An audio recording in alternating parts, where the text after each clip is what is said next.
Welcome to Pedal to the Metal Gardening, where in my last video, I turned my front garden bed into a spooky Halloween display. If you missed that one, be sure to check it out for some ideas whether you're decorating this year or planning ahead for next Halloween. But today, we're bringing things indoors with a project that will be living inside as temperatures start to drop and the season comes to an end. This green cart, currently packed with all my houseplants that spent the summer outside, is about to get a spooky makeover. It's turning into a Halloween fairy garden. Now this cart definitely isn't new, but it is new to me. My dad actually found it on the side of the road, being given away, and thought it still had some life left in it, and he was right. Even though it's a little rusted, I knew I could find a way to make it useful again and turn it into the mobile fairy garden I've never had before. Since the bottom of the cart is rusting out, I'm going to cut a sheet of wood to reinforce the structure. That way, there's no chance everything could fall through once more weight is added inside. I'm starting by measuring the interior of the cart and transferring those measurements onto the board. Once everything is measured and marked, I'll cut the wood with a jigsaw and follow the lines as closely as possible.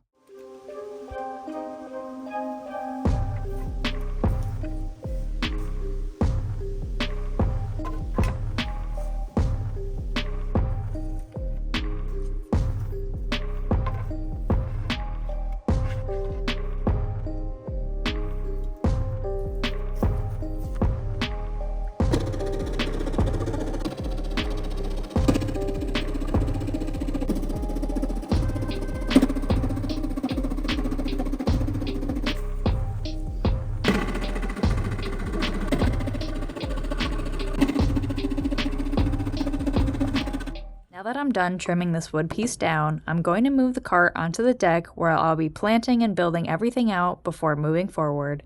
This also brings it closer to the back door so I can unload the cart and bring all of my houseplants inside where they'll be staying until the next summer. Once the cart was fully unloaded, it was time to see if the wood base would fit. Unfortunately, the first try didn't completely work out. The board couldn't lay flat because it was catching on the bolts near the bottom inside.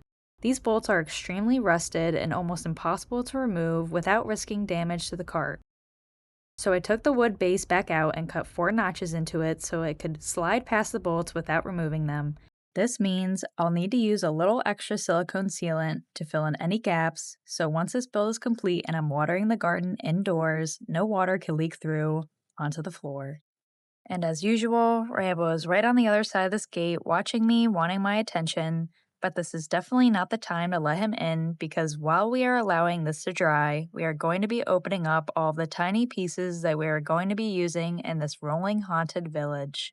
And as you can see, there's a lot of different pieces here, some of which I probably won't be able to use since this cart is pretty small compared to how much stuff I've got. All of the new pieces this year are from Michaels, and as always, they were on sale. As I've mentioned before, everything holiday related usually drops 40 to 50% off just a couple weeks after it hits the shelves, so if you see a price tag while I'm unboxing, it's definitely not what I paid for it. But that being said, anything that doesn't fit in this build definitely isn't going to go to waste because I love sticking tiny decorations like this in any of my houseplants inside as well.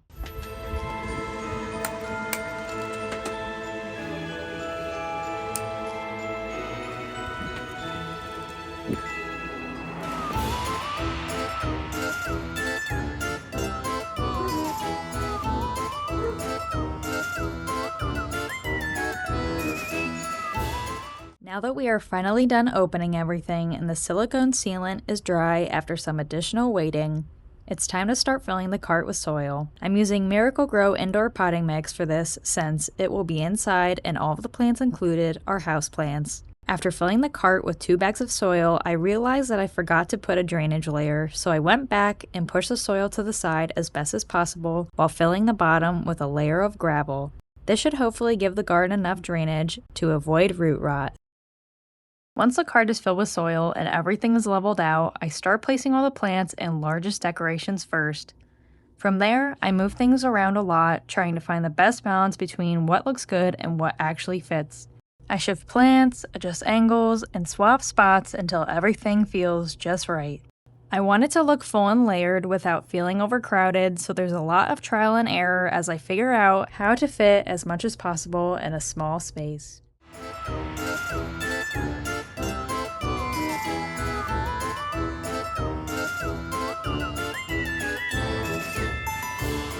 I'm sure I'll end up changing a few things later on, but for now, I've got the bulk of it figured out.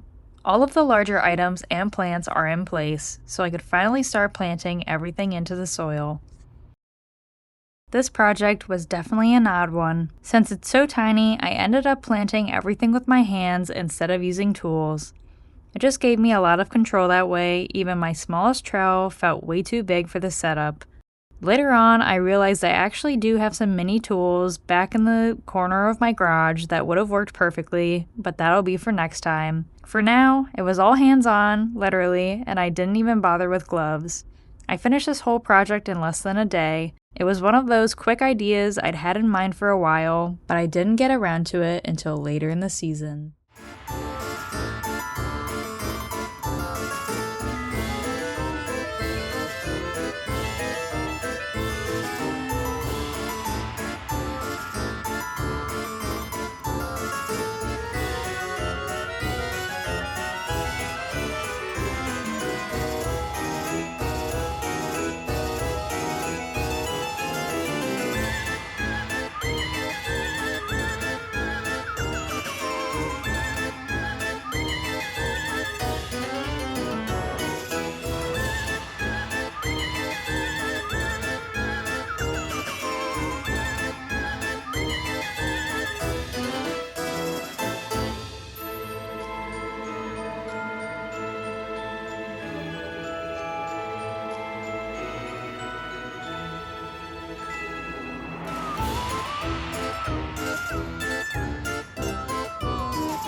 Now that everything's planted in the soil, it's time to move on to the little sculptures and detail pieces.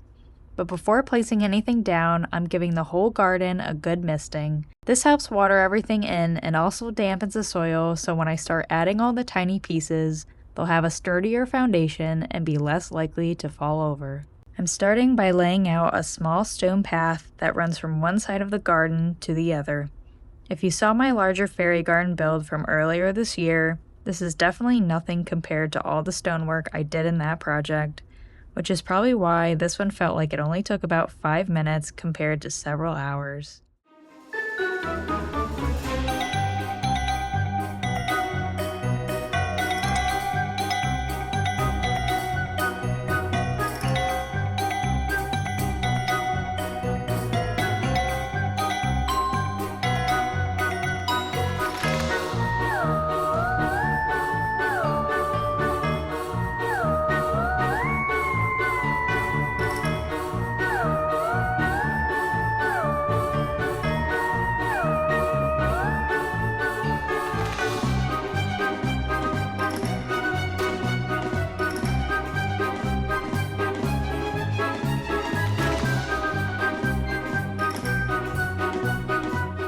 Once all the stonework is in place, it's time to add the small sculptural accents and fill in any empty spaces I could find.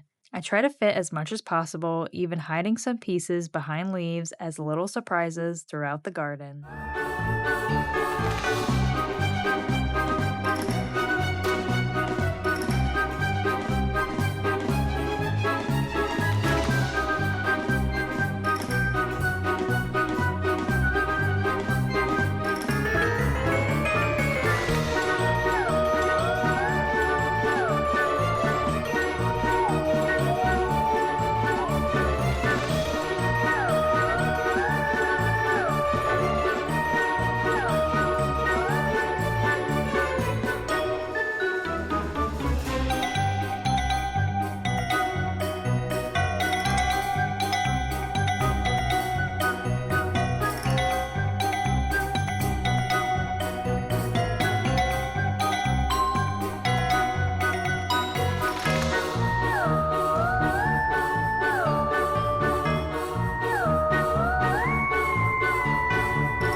Now that the garden itself is complete, it's time to clean up the cart and tidy this little lantern, which will hold a tea light to give some light at night.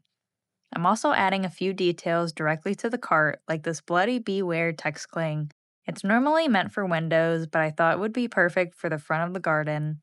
I picked it up at the dollar store and it came with a little extra piece on the package that was placed in between the A and R. I realized it looked more like an apostrophe than an accent, so I didn't end up using it. Overall, though, I really love the extra character this adds to the piece. Our next move is to roll the cart extremely slowly and carefully into the house. You might be wondering, how did I move this? Why did I even build it outside, and how on earth did I get it over the one step from the deck to the sliding door?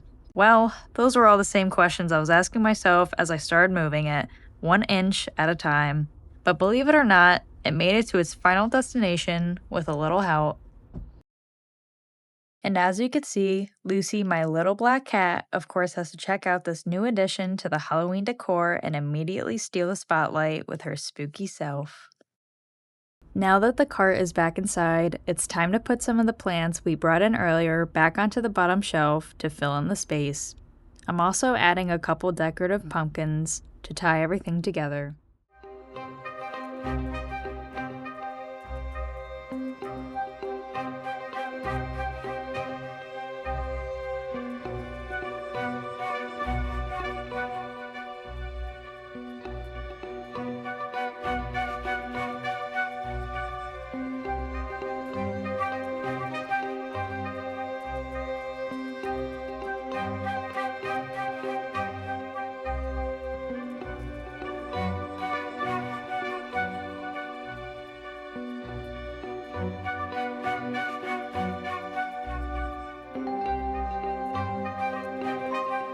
I really like how this is turning out so far. All of the plants look great, but it's starting to get dark outside, so that's my cue to add some string lights.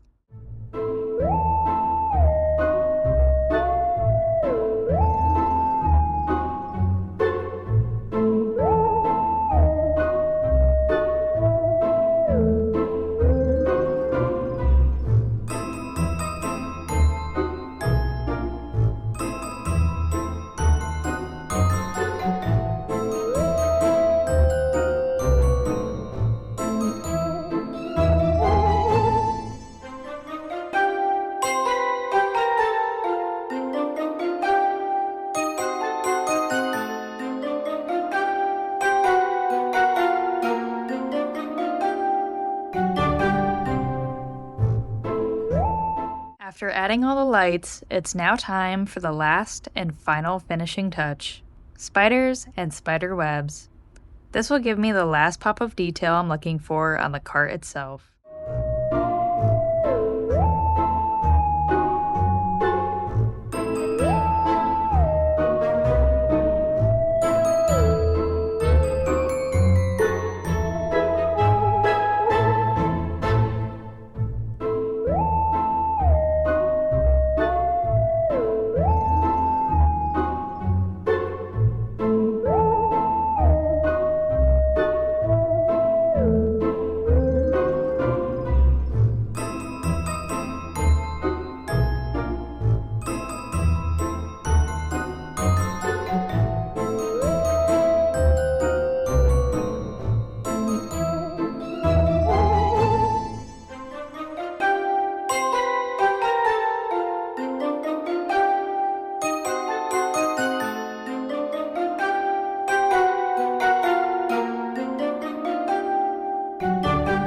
And with that, we're finally done with this tiny terror Halloween fairy garden.